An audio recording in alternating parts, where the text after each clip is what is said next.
Hey guys, this is an episode about me starting my own business here in Croatia, doing plumbing services mainly, and a bit of core drilling too, and some maybe other things I might have planned in the future too. So basically, I'm going to be talking about a little bit of how I set up, and also just how I'm finding it as an experience just starting up here, how I'm getting on with customers, X, Y, and Z. So without further ado, let's get started.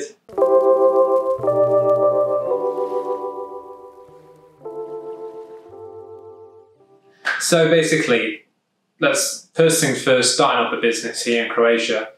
It is a bit more tough than it is in England. Well, quite a lot more tough because you can start up a business on the same day and that's it, you're done.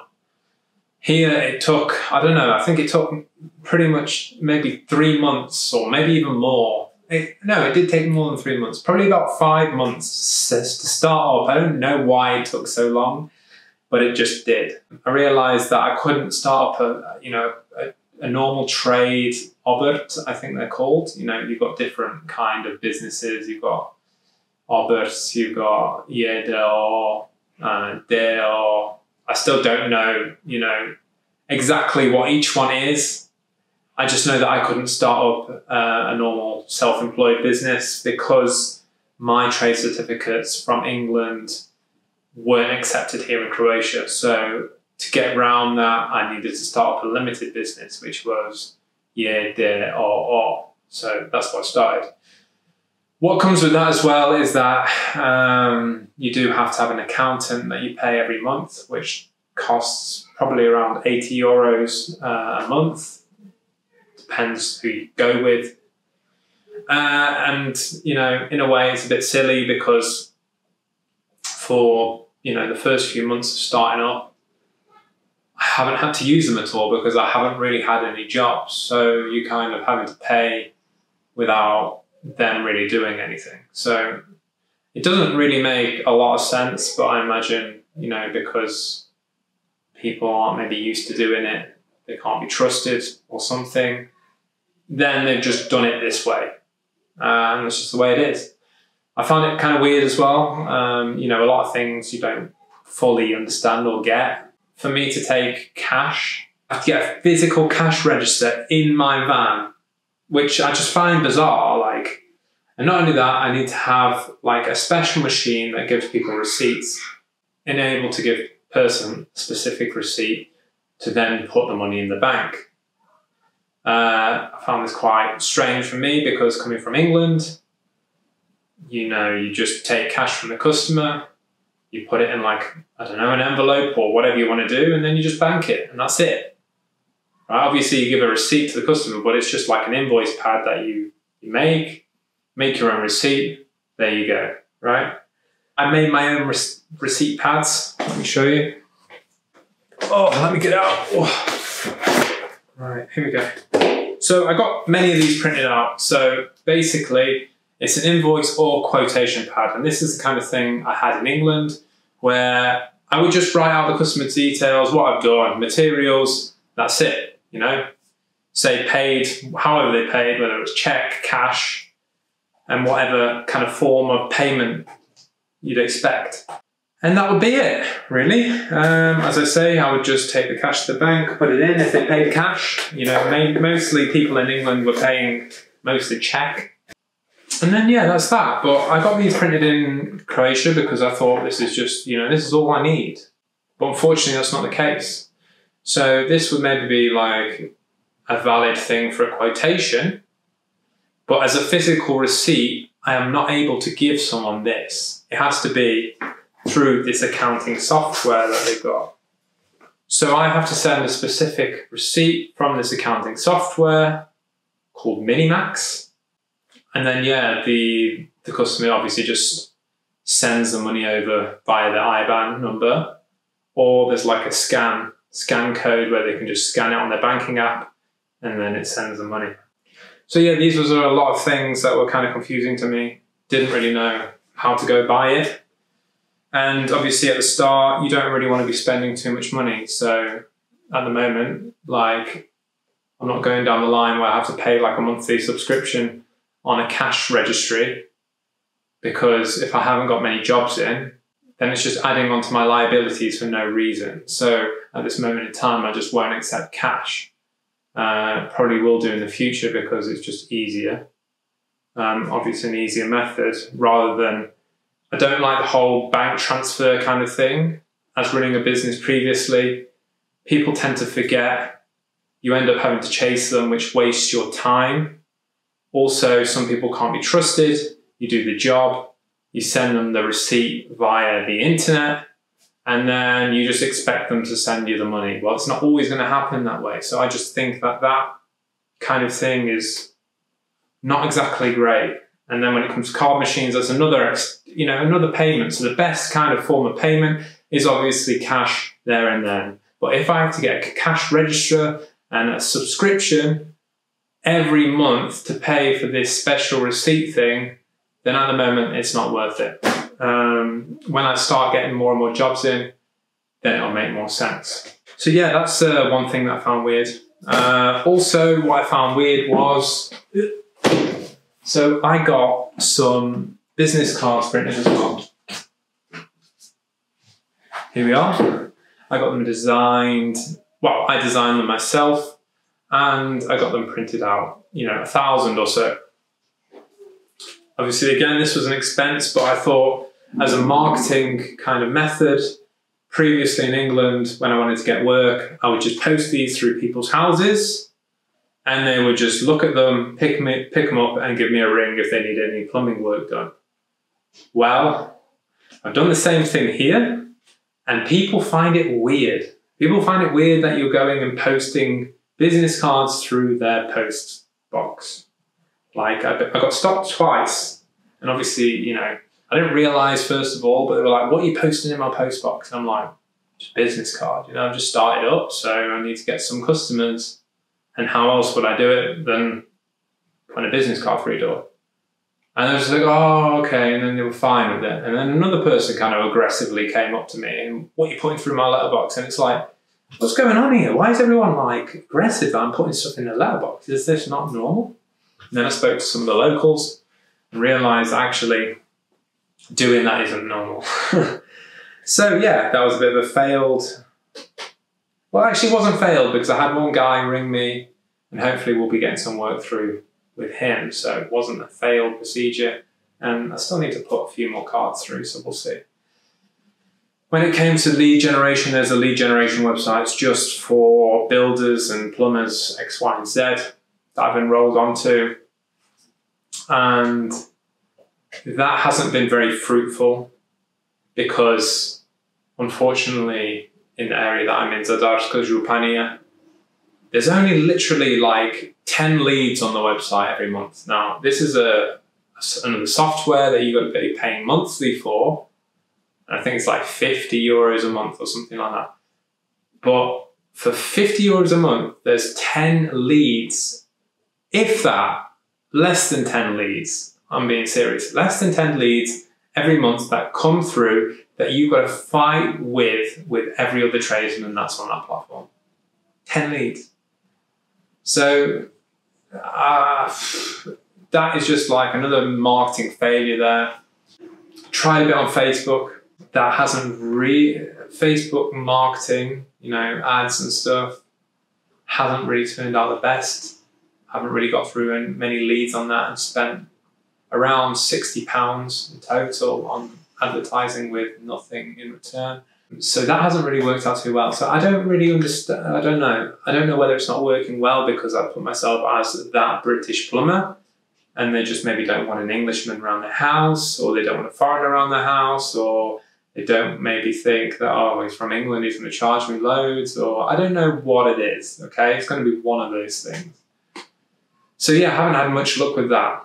I've done a few bits of advertising through expat groups, which maybe some of you have seen me on expat groups advertising, because mainly I just want to be working for expats if I can, because I want to offer people that, friendly English professional face, that's going to do the job properly and clean up after themselves. And, you don't have to worry about, you can trust me, rather than if you don't really know Croatian language very well, it's going to be tough to get a Croatian worker in and then they might rip you off. they might not turn up on time, or they might try and screw you over, and you know, that's not worth it in the end. So that's kind of like the route I went through. I haven't had much work in the area that I'm in. I've had a few jobs in Split, but again, Split starting off isn't so good for me because it's around, you know, an hour and a half to drive there. And the distance is quite far actually. And you add it all up, and you know, if you're looking at expenses for fuel, it's around, you know, between 30 and 40 euros to get there and back. And then you've got £12 on the toll road, 12 euros on the toll road. So we're talking about 50 odd euros just to break even. And if you're just starting off and you might go to a few quotes, or you have one job, you're literally either on a loss or you're kind of breaking even. And then if you do get a big job, you've got to like lose 3 hours of your time, or you've got to add that additional travel time onto the jobs, you know, which maybe customers aren't happy with paying. So, and it may end up that you lose a job over that. So that's not exactly ideal. Went to Split a few times, but you know, in the end, I've kind of decided that it's probably not worth it unless, you know, I get a bigger job that's actually been approved. Then I'll think about it. But otherwise, to go there for no reason, it's just a massive waste of time and a waste of money. So yeah, I just really want to zone into Zadorska Županija, but it's kind of difficult just to get my feet off the ground when you don't really know anyone. And, you know, the traditional marketing techniques that I'm kind of used to aren't necessarily working here. So it's sort of like, well, you know, how am I going to find customers here? I know I will, and I know I will get on my feet soon. Just got to stay persistent and not get my hopes down, basically. But it'll get good in the end, I know. Yeah, so when it comes to taxes in Croatia, I think I haven't fully put my head into it too much to fully understand it. But from the looks of it, there's quite a lot of high tax here. I know that the VAT rate is 25% here, whereas in England it's only 20%. And there's a lot of other taxes involved. But it goes through one ear and out the other. I need to sort of put my head down to fully understand it. I have asked before several times, but yeah, it's not something that I'm absorbing the best. So we'll see. And it all depends on where you live as well. Thankfully, because I'm near to a smaller town, I'm not actually getting charged as much tax as I would if I lived in, say, Split or in Zadar or something. So that's a benefit. Oh, another thing that's quite strange for me as well. Let me just have a look at this here. Oh, I think I left it in the van. But one of the strange things as well here is that you need a stamp, like a stamper, you know, to be able to stamp legal documents X, Y, and Z with your company. That thing is, you know, you don't have that in England. No one stamps anything. So to have to carry around a stamper to stamp things is quite strange for me. But at the same time, it's not an idea that I dislike or something. It's just a bit different. So these are just pretty much just bits and bobs of changes that I've kind of realized or just kind of come across when starting up the business. Right, yeah, when it came to sort of setting up the business, I know I kind of skipped past this, but I had to go to so many different places and I was getting like ping-ponged to different places. I can't even like give you a description or a list of where you have to go because it was just so crazy where I had to go, what I had to sort out. I know that I had to go to a place called Fina quite a lot of times. I know I had to set up an M token. Still don't really fully understand what that is, you know. I literally didn't understand quite a lot of things that I had to sort out, but that's it. I just needed to do it. You obviously need to start up a business bank account. You need to go to the tax office. You need to go to sort out your pension fund. You need to sort out health. Because through limited business, you have to, you know, pay your health care as well. And I think the pension and healthcare on this YDR business is costing like 300 euros a month.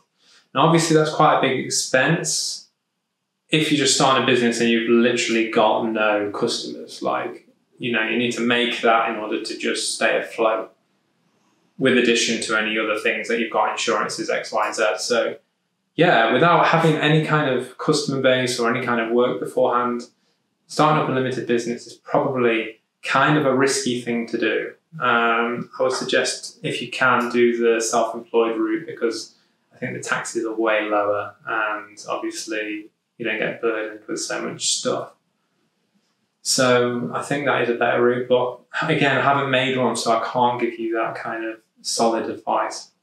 What I would say is potentially, start doing some business before like in England, for instance, you don't need to set up a business until you've made at least £1,000, because why make a business before you know it's working? It doesn't make sense. You've got to start the business, make a bit of money, and then declare it, which is the way they do it in England, which makes more sense. You want to have some kind of money coming in. Otherwise, you make a business, you realize that it doesn't work, you've got X amount of money coming out, and you're then trapped, and then the business liquidates and you just realize it failed that way.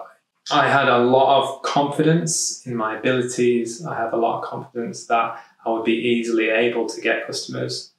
But things just don't always end up as things that you've got planned in your head. You think, oh, I've done it before. I've built a business from the ground up, plumbing business, from one person to 8 people. And, obviously you kind of forget the struggles that you did to start with, but you're still getting work in. But yeah, I'm in a different country. I'm in a different culture, different language. There's language barriers. It's completely different. People have different central heating types here. People have different bathrooms. People have different pipe work. Okay, it's all pipes of pipe and it's all similar things, but there's just different ways of doing things. So jumping in like I had, without any kind of customers beforehand, may have been a stupid idea. Whereas it's probably better to have those clients beforehand and then make a solid business. Obviously, this is not in any way business advice, because I'm not sure what the rules are here in Croatia, so I don't want to be penalised for saying that. But there you go. That's just the way I would do it, thinking back. Obviously, in some businesses, you can't do that. Can you open in a cafe or something like that? But it's always best to understand if something works before opening it. Right. I think that's most of what I want to talk about today. So a bit of shameless advertising, but if any of you in the Zadarsko Županija need any work doing, give me a call. And yeah, that's it. Any questions on business related stuff, I'll help, as much as I can. Just leave it in the comments and we'll go from there. And yeah, take care, guys. All the best. And don't forget to subscribe and share. See you next time.